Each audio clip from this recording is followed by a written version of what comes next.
Hello everyone, in this video we are going to learn about what is research question and how to find a gap through the literatures to make our research title. तो research title आपका research question से ही बनता है और research question आपका gap find करने के बाद फॉर्म होता है। नी के सराउंडेड जितनी भी मसल्स होती हैं अगर वो स्ट्रॉन्ग है तो हमारा नी प्रॉपरली वर्क करता है।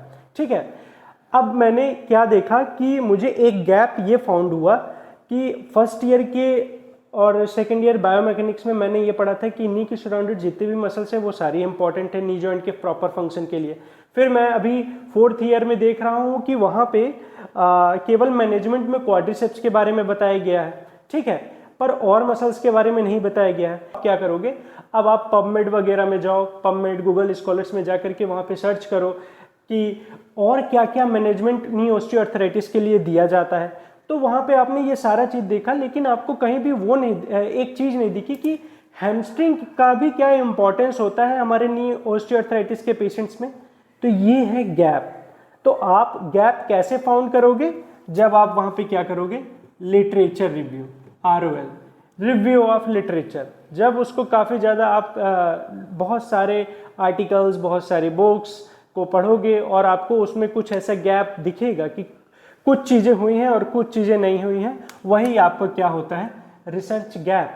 अब वही रिसर्च गैप, जब तक आप रिसर्च गैप को नहीं डेवलप करोगे, नहीं फाउंड करोगे, तब तक आप रिसर्च क्वेश्चन पे नहीं आ सकते हो। ठीक है, तो अब आपने सपोज करो कि रिसर्च गैप को फाइंड कर लिया है।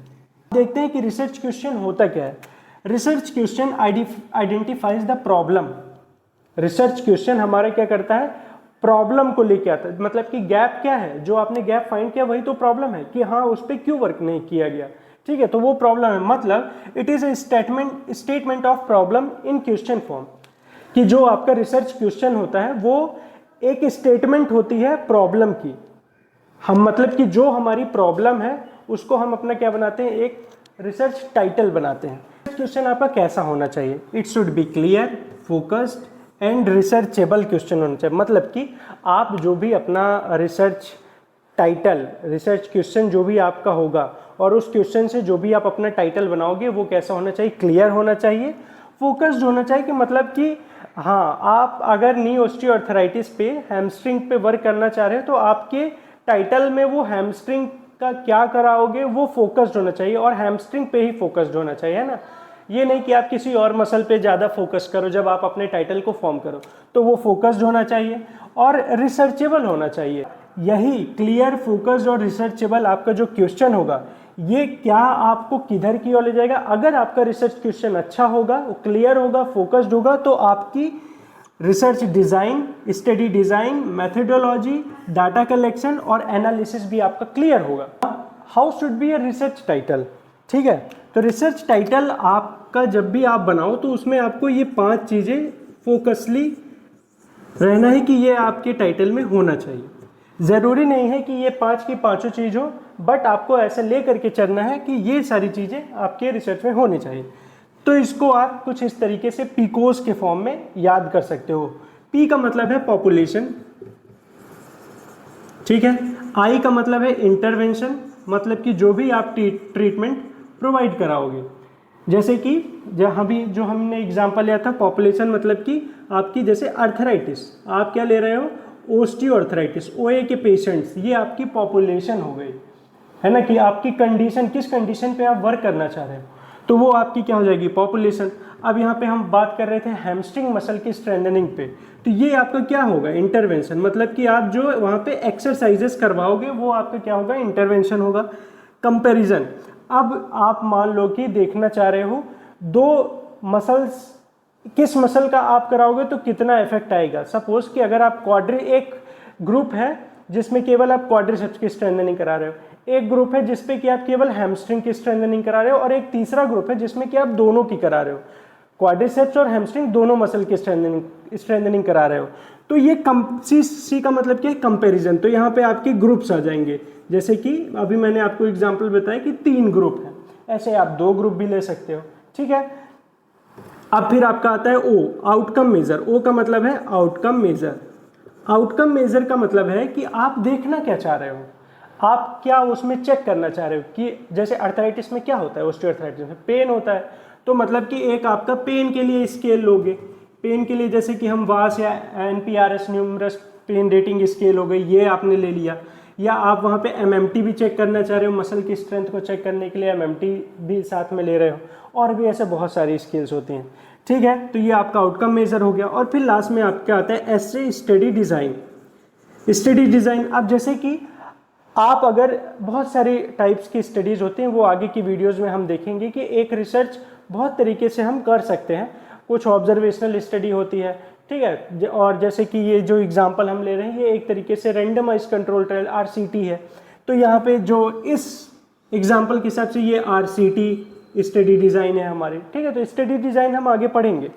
तो अब एक एग्जांपल लेते हैं, यहाँ पे एक टाइटल को फॉर्म करते हैं कि कैसे हम एक टाइटल बनाएंगे। तो चलो देखते हैं। ये एक मेरा रिसर्च टाइटल है।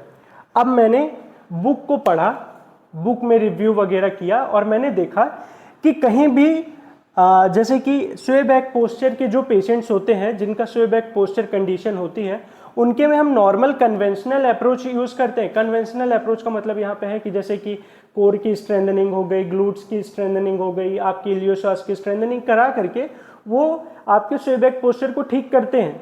क्या यहाँ पे कोई और भी ऐसा अप्रोच है? क्या ऐसा कोई और भी अप्रोच को हम यूज़ करके यहाँ पे स्वे बैक पोस्चर को ठीक कर सकते हैं?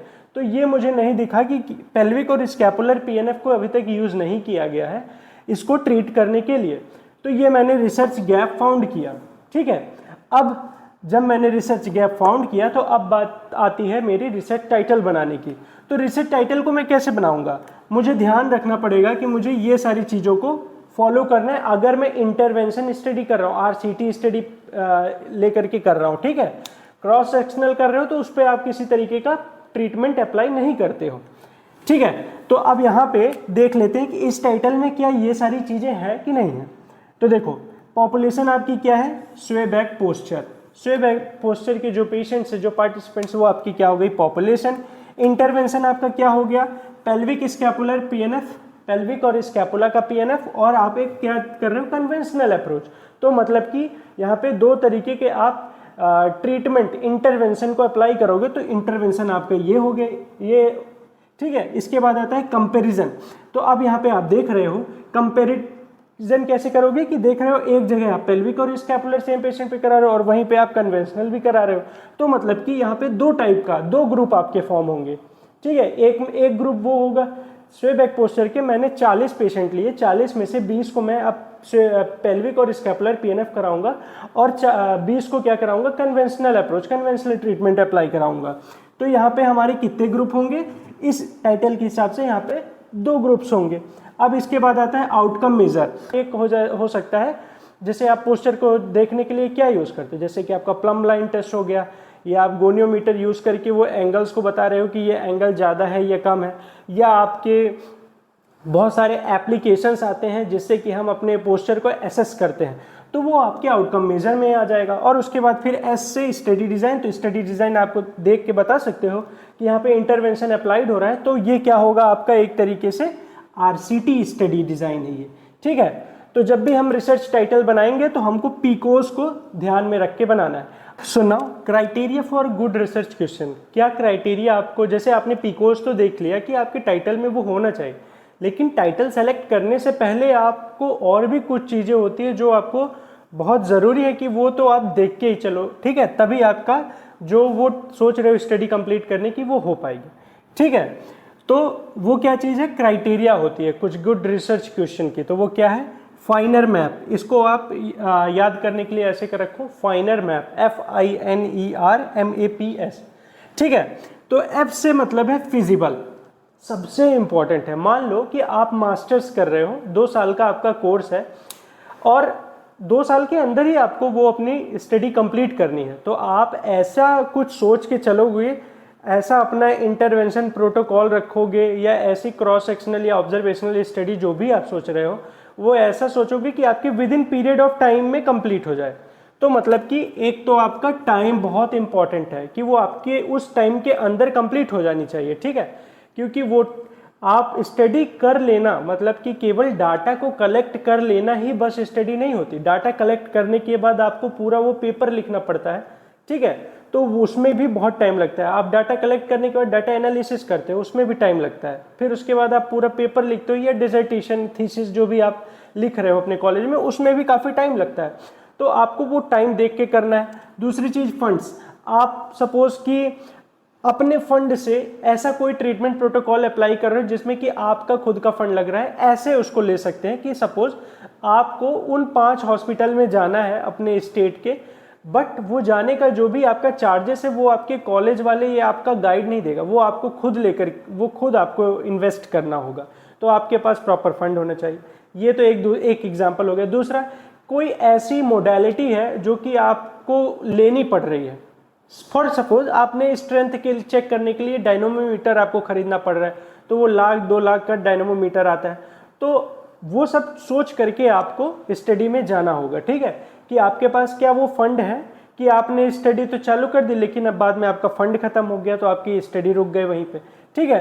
तो ये सोच के चलना है आपको। पहला फिजिबल होना चाहिए, दूसरा इंटरेस्टिंग, समथिंग न्यू, है ना। इंटरेस्टिंग, जब भी आपका जो भी टॉपिक होगा तो अब जो चीज़ पहले से चली आ रही है कि हाँ अगर नी ऑस्टियोआर्थराइटिस है या कोई भी फ्रोजन शोल्डर है तो उस पर हम मैटलैंड की ग्लाइड देंगे, ये बहुत सारी स्टडीज़ हो चुकी हैं, है ना। तो आपको कुछ नया यहाँ पे लेकर के आना है, तभी जा कर के इंटरेस्टिंग होना चाहिए, तब जाके वो आपका आर्टिकल पब्लिश होगा या आपकी स्टडी को एक्सेप्ट किया जाएगा, ठीक है। तीसरी नोवेल्टी सेम कि कॉपीड नहीं होना चाहिए। जैसे कि फ्रोजन शोल्डर पे मैटलैंड की मोबिलाइजेशन दी है, तो आप भी अगर वही चीज़ कर रहे हो, आप भी वही टॉपिक सिलेक्ट कर रहे हैं कि for treating frozen shoulder you applied intervention in what Maitland glides, तो वो कोई नॉवल नहीं है, वो एक तरीके से कॉपीड होगा। आप कुछ उसमें अलग लेके आओ कि आप उसको मुलिगन अप्रोच से फॉलो कर रहे हो या केल्टन बॉन्ड टेक्निक से उसको ठीक कर रहे हो या स्पेंसर मोबिलाइजेशन से उसको ठीक कर रहे हो, तो वो सारी चीज़ें आ जाएंगी, ठीक है। तो वो कॉपीड नहीं होना चाहिए। नाउ इथिकल, उसमें रिस्क नहीं होना चाहिए। अब जैसे कि ड्राई नीडलिंग कर रहे हो, ठीक है, ऐसा आप मसल की फ्लेक्सिबिलिटी या उसके लिए ट्रिगर पॉइंट को रिलीज करने के लिए आप एक पेशेंट में डीप टिश्यू फ्रिक्शन मसाज कर रहे हो, ठीक है, और दूसरे ग्रुप में वही सेम कंडीशन में आप क्या कर रहे हो, ड्राई नीडलिंग कर रहे हो, तो उससे कोई हार्म नहीं होना चाहिए पेशेंट को।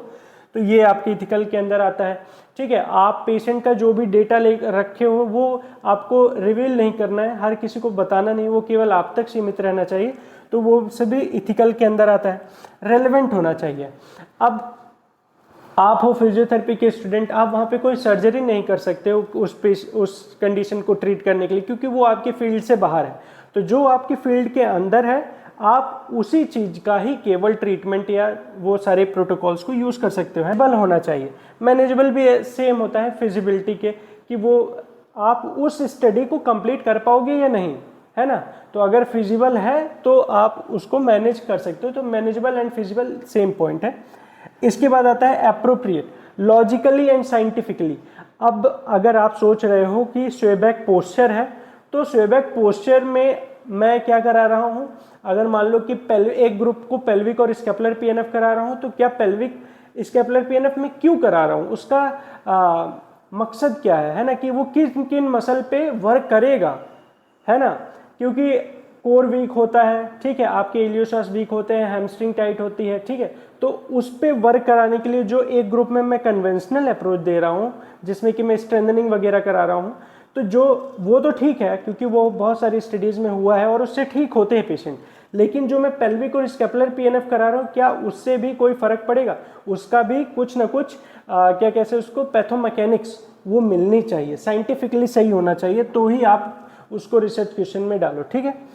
पोटेंशियल वैल्यू एंड पब्लिसिबिलिटी, आपका वो कुछ अलग होना चाहिए, आपका टॉपिक अलग होना चाहिए, तभी वो पब्लिश होगा, है ना। अगर वो सेम चीज़ें होती आ रही हैं, आप सेम चीज़ को रिसर्च कर रहे हो और सोच रहे हो कि वो आपका आर्टिकल पब्लिश होगा, तो नहीं होगा वो पब्लिश, ठीक है। तो उसमें कुछ ऐसी पोटेंशियल वैल्यू होनी चाहिए, कुछ अलग होना चाहिए जो मोटिवेट करे रीडर्स को कि हाँ इसमें कुछ अलग है, कुछ अलग फाइंड हुआ है, तभी आपका वो जा करके पब्लिश होगा।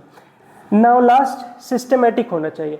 आप अगर आरसीटी सोचे हो तो प्रॉपर तरीके से आपको बेस लाइन असेसमेंट लेना है, पूरा डाटा, फिर एक आफ्टर 2 वीक्स लेना है, और फिर एक 2 weeks after 2 weeks post assessment. आपको जैसा भी आप प्रॉपर प्रोटोकॉल जो यूज़ कर रहे हो हर पेशेंट को होना चाहिए। अगर आप फर्स्ट डे एक वीक में 3 दिन देने का सोचे हो तो वो 3 दिन आपको देना है ना। ऐसा नहीं कि आज दे दिया आपने, कल आपके पास टाइम नहीं मिला तो कल आप नहीं दे पाए, नहीं। तो आपको आपका जो रिसर्च क्वेश्चन आप जो सेलेक्ट करोगे, जो आप रिसर्च टाइटल सेलेक्ट करोगे, वो सिस्टमेटिक भी होना चाहिए। तो जब भी आप टाइटल को सेलेक्ट करो तो ये सारे पॉइंट्स आपको ध्यान में रख के करना है कि आपका, जिससे कि वो स्टडी जो है वो टाइम पे सही तरीके से इथिकली कंप्लीट हो पाए। अगर इसमें कोई भी डाउट हो तो आप कमेंट सेक्शन पे कमेंट करो। आपको अगर कुछ नहीं समझ में आया है, ठीक है, we will answer you. Thank you.